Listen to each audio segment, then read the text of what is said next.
It's almost as if you know the damn thing's overpriced and the only way you can sell it is to have 10% worth of incentives to move it, why don't you just lower the damn price of the vehicle 10% to begin with? Why don't you price it where it should have been as opposed to where you would like it to be?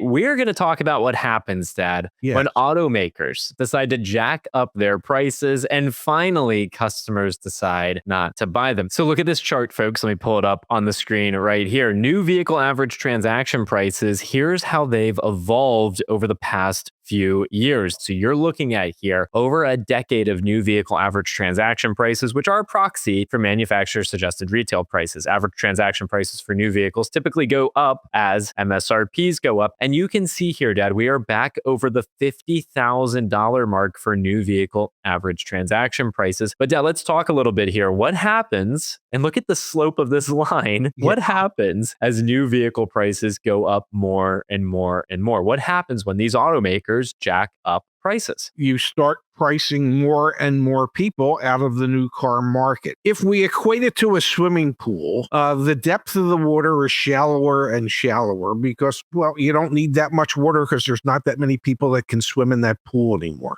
Ooh, yeah, that's hitting home, Dad. Now, let's do a real example here. How about that? We know one of the vehicles that have seen its MSRPs go up significantly would be the Audi Q5. If I'm not mistaken, the Audi Q5 is one of those vehicles that saw a 15+% price increase. Let's click into one. We're in Phoenix, Arizona, Scottsdale, Arizona. This would be an area where you'd anticipate a relatively low days supply of inventory because it's an affluent market. So here's the 2025 new Q5 Premium Plus, $61,890 MSRP. The dealer invoice cost on this is $58,177. Let's look at the market insights here. So the target discount range on this vehicle, the target price you should be shooting for from the dealer, $58,177 to $59,724. Drum roll, please. There it is.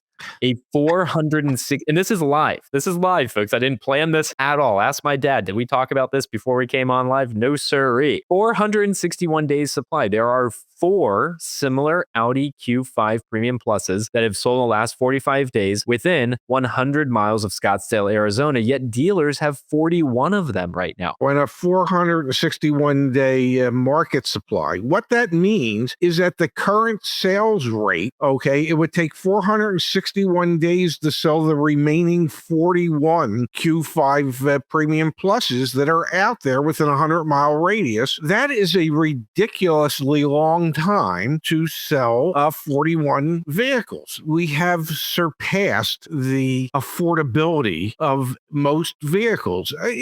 Well, Dad, we were just looking. It was like the first vehicle that showed up on the car search. Let me pull it back up on the screen. It was a Genesis. Yes. And it was a similar price point. Yeah, there you go right there. 61,000. Oh my God, look at the one next to it. 84.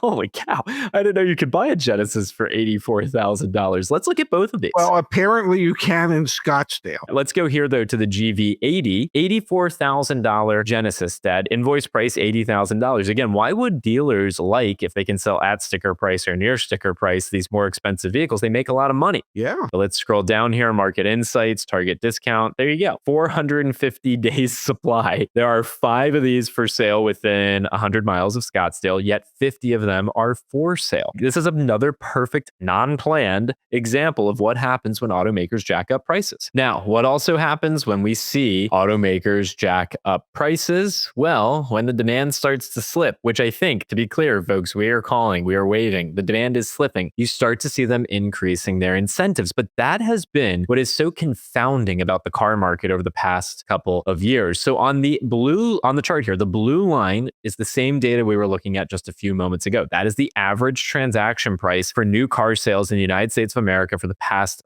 15 or so years, from 2012 to today. So 13 years, excuse me. That's the blue line, which is going up and to the right. Now, the orange line, that is showing you the average incentive spend as a percentage of the average transaction price. So live with me here for a moment. If, for instance, the average transaction price for new cars was $100,000, and if the average incentive spend as a percentage of the average transaction price was 10%, 10%, that would mean that automakers are spending $10,000 in incentives to get you and I to buy new cars. Yes. Now, the reality is we are at $50,080 is the average transaction price for new cars, and 7.4% is the average incentive spend as a percentage of the average transaction price. Look at that orange line. We are still not back to where we were pre-pandemic, Dad. Things have not gotten so bad that automakers, even though they have jacked up their MSRPs significantly, even though they have increased the prices of their vehicles drastically, they are still not incentivizing those vehicles in the same way as they were pre-pandemic when it was upwards of 10%. We are at 7.4%, down from earlier this year, for goodness sakes, or down from the end of last year, excuse me. This is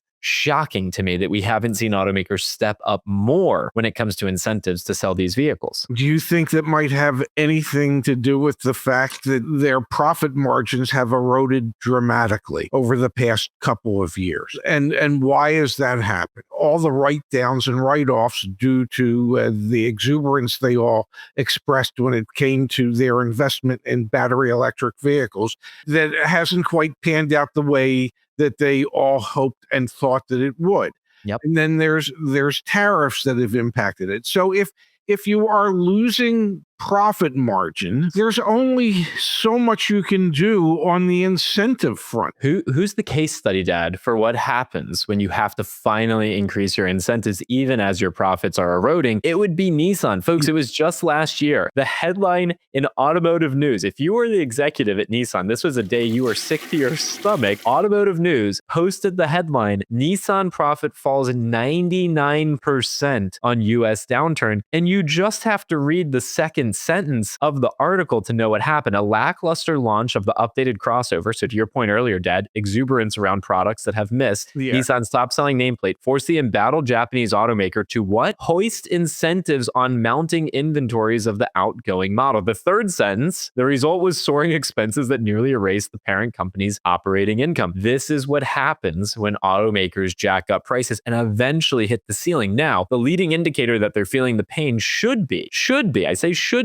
that we see this orange line on this chart go up more and more and more. And what time of year are we headed into right now? None other than, the best time to buy a new car, where we see these automakers push the incentives. They, for lack of a better term, put their pedal to the metal in terms of trying to zhuzh up sales. I expect to see this orange line, Dad, go sky high, back to pre-pandemic levels, 10% plus in December because of that growing inventory that they're seeing. Will it eat at their profits? Yes. But you know what eats at their profits even more and tells a story to the market that they are inept and incapable of growing? Having stale inventory that they can't sell. Prior model year new cars are going to fly off the shelves before the end of this year because the manufacturers are going to force themselves to take losses on them and increase incentives to do it. So if you hear a car salesperson say, oh, the incentives aren't going to get any better, it's as good as it's that's BS. The incentives had been better years ago, pre-pandemic. There is still room for the incentives to go up, even though profits are being eroded on the other side because of tariffs, because of EV exuberance, etc. If you gave a CEO the choice of you either have to incentivize the hell out of your inventory to sell it, or you're just not going to sell your inventory, they're going to incentivize the hell out of selling their inventory because at least there's a growth story there. At least they can gain market share. And one of the things that you have to realize is that pre-pandemic, every manufacturer understood that it was going to take 10 or 11% of that transaction price to be covered by the incentives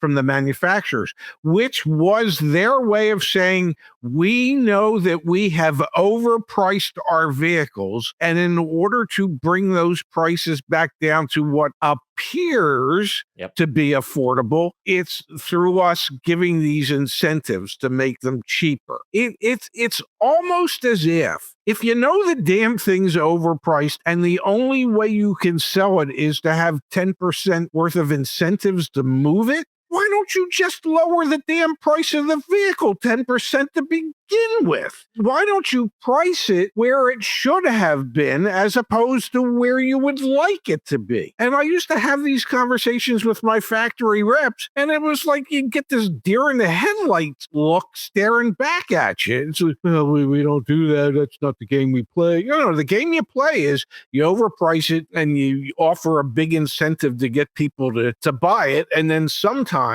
the vehicles become so unpopular that you can't put a big enough enough incentive on it to sell it. Now, a couple more data points where I think the OEMs, the original equipment manufacturers, are screwing themselves, but that's to be determined. As 2026 model year product arrives on dealer lots, the average new vehicle MSRP, commonly called the asking price, also reached a new record high in September of $52,183. That is up 4.2% year over year. And then here, Dad, last month, there were more than 60 models with average transaction prices over $75,000, with total sales near 94,000 units, 7.4% of total sales, up from 6% of total sales in September 2024. In the rare era of six-figure vehicles, the Cadillac Escalade is still king, selling 4,300 units in the month. So you have almost, it's a stretch here, but you have almost 10% of your new car sales being $75,000 plus cars. That is unsustainable long term, especially when you start to look at some of the other factors. For example, we've said interest rates need to come down in order to sustain the new car market. Well, you know what's going on with new car